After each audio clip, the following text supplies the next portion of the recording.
Once upon a time, in the Garden of Paradise, there bloomed a beautiful flower. There were numerous pretty roses, lilies, tulips, marigolds, daisies, orchids, and many other flowers in the garden. However, when this young flower bloomed its petals, the whole garden found her to be the most beautiful of them all. The towering trees bowed down to take a glimpse of her. The butterflies and the honeybees spread the word that she was the most beautiful flower that has ever bloomed in their garden. All the other flowers thought about what could be her name and where she was before. They called her God's favorite flower. The beautiful flower was very happy, as everyone admired her in the garden. She had vibrant, layered petals. Her petals were brilliant red, sunny yellow, and stunning orange. Every morning the grass would curl up around her stem to greet her, and the rest of the garden would spend the day praising her. One morning it started to rain heavily, and did not stop until the night. When the rain stopped, all the flowers, plants, trees, butterflies, and honeybees had fallen asleep. The next day, when the grass curled up at the feet of the beautiful flower, it was appalled to see her colorless. Soon she woke up and saw that the colors had gone off from her petals. It was the rain that washed off its brilliant colors. She could not stop weeping as her petals were white as snow. After some time, a fairy appeared in the garden.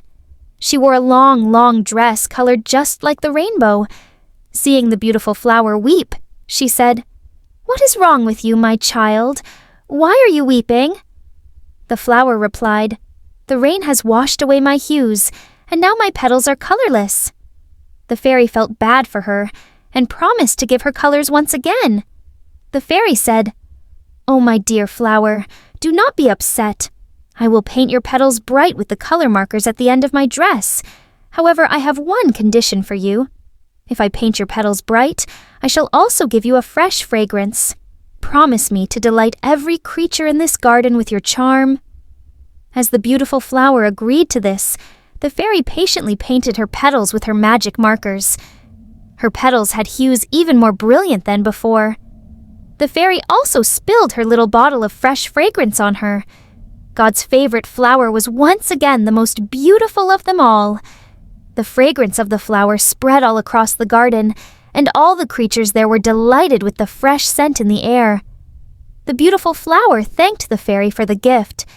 She continued flooding the garden with her sweet scent and delighted everyone in the garden with her charm. Conclusion. This short story on flowers teaches us that kindness makes the world a more beautiful place. The fairy not only made the flower beautiful again, but it also made the garden a more pleasant place with her kindness. Hence, sharing our virtues and spreading kindness is going to make the world a better place. This type of short story for kids helps us to inculcate simple yet valuable perspectives among them seamlessly,